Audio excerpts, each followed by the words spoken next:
So here I got the day chart for TNXP, Tonics Pharmaceuticals. I'm going to pull it back to the 3-day chart to get a better feel of the move it's made and why we're talking about it. So as you can see, it went from the 60 cent to 70 cent range all the way to 246 temporarily.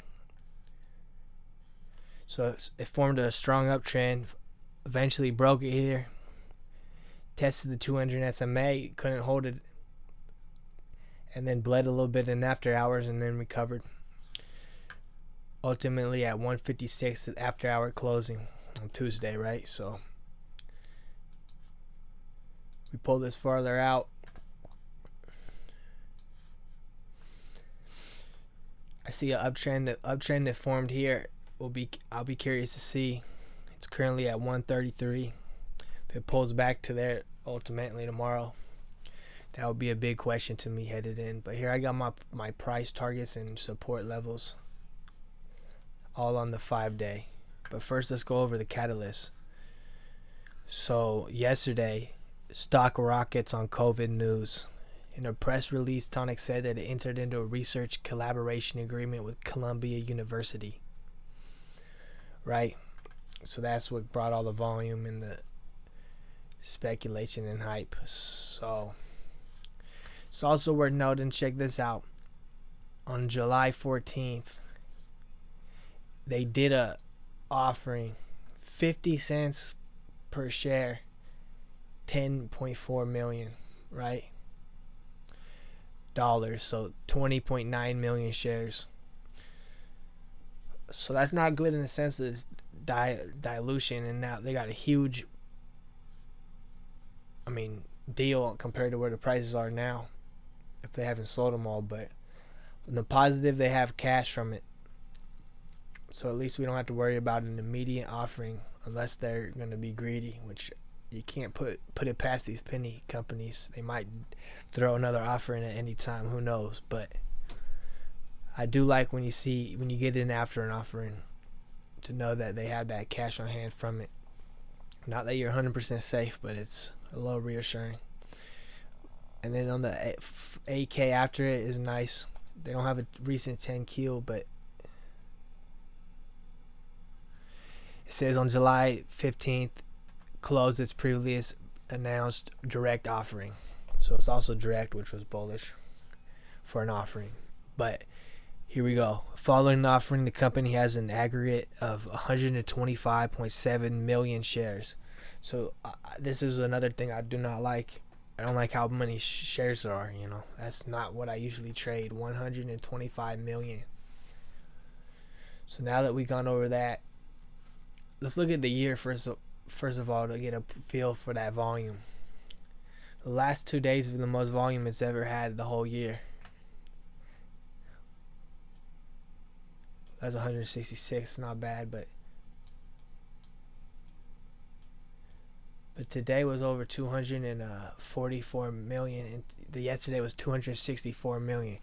So potentially the whole share count could have been rotated twice. So that's interesting to think. And it's also think about this when we go pull that back to the year. I got this line right here at the exact high of day, 246.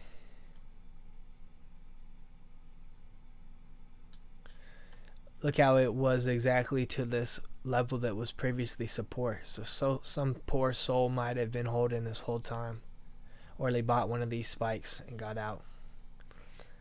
That's what could have provided a little bit of resistance, but most of the resistance today was from the previous spike back in March right here, which was built up on these previous spikes in the 160 to 170 area, all the way up to the top of these wicks about 180, 190. But now let's go back to the 5 to get the better feel for my price targets. So the big question, I think, tomorrow in pre-market is the 150 and the 160.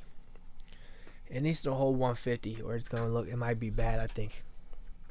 Ideally, it's going to be over 160 in pre-market. It was a support at the end of the day until it broke. So 160 is going to be a little bit of resistance, but if it can get over that, the next part where it gets heavy is 170 to 175. It's too close to have as different price targets, so I'm just going to put that as one. Between 170 and 175 is going to be heavy. As you can see right here and right here, it was support and it was resistance. Next level will be about 190. So if it can break the 170, 175 level, I'll be looking for the 190. It's the next point that will be heavy. And then 2 from there. So I repeat, if it could get over the 150, I'll be looking for the 160. Then the 170 to 175-ish area. Then the 190 and then 2. And as of support levels, if that 150 can't hold, so it's the same thing, like 150 to 145 is too close to really have as a different level support. I mean, to stop out in between that would be ridiculous. So I feel like that 150, if 150 doesn't hold, I'm not going to load at 145. I won't load at 145, but if 145 holds, I'll wait. I'll look around and see if it bounces to 150. Then I'll load on the 150 once it holds. But once that 145 breaks, I might wait all the way until this uptrend gets tested around 135, 136 ish. And if that can't hold, 125, 115, and then 1. Those are the support levels I see on this chart. And then beyond that, right here, all the way down to 87, 88. I don't think it's going to retrace that much. I think it's going to be more of a flirting in between, like I'll be looking to rinse and repeat on like maybe 135 loads and sell around 150, 155 or 160 between. And if the 145, 150 holds, I'll just keep trying to scalp as near the 150 level to about 160 to 170. 175-ish range, you know. Rinse and repeat, not get greedy. You gotta think this stock was just 55, 65 cents a couple days ago, and now it hit 235. And a lot of shorts are gonna be attacking this. They got good entries, and they probably feel like they don't have to cover. They want to bring it back down before they do, so it'll be heavily shorted.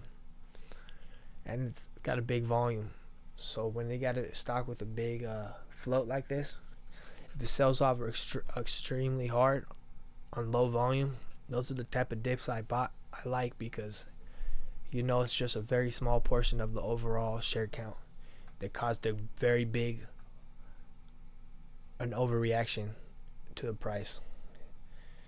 So for example, if we wake up in the morning panics real quick to 125 on very light volume, there's going to be so many people bag holding from these 2 days, they'll be averaging down. It will provide lots of dip. It might even could bounce from 125 back to 150 or something, 160. So I repeat, 150 to 145 I'll be looking to hold. If that doesn't hold, 135, 125, 115, and then 1. And then price targets 160, 170 to 175, 190, then 2. And then beyond that, I don't know if it will, but I mean, some of these COVID plays have been going crazy, like HTBX, IBIO, for example, SINT. If it could break this 240 level, I don't see it. If it breaks this 240, 250 resistance level that it hit today, and that we see support here, the next only thing on this chart that I'll see past that is maybe around 280, 290 right here. That'd be my next price target beyond that, but let's not get too ahead of ourselves.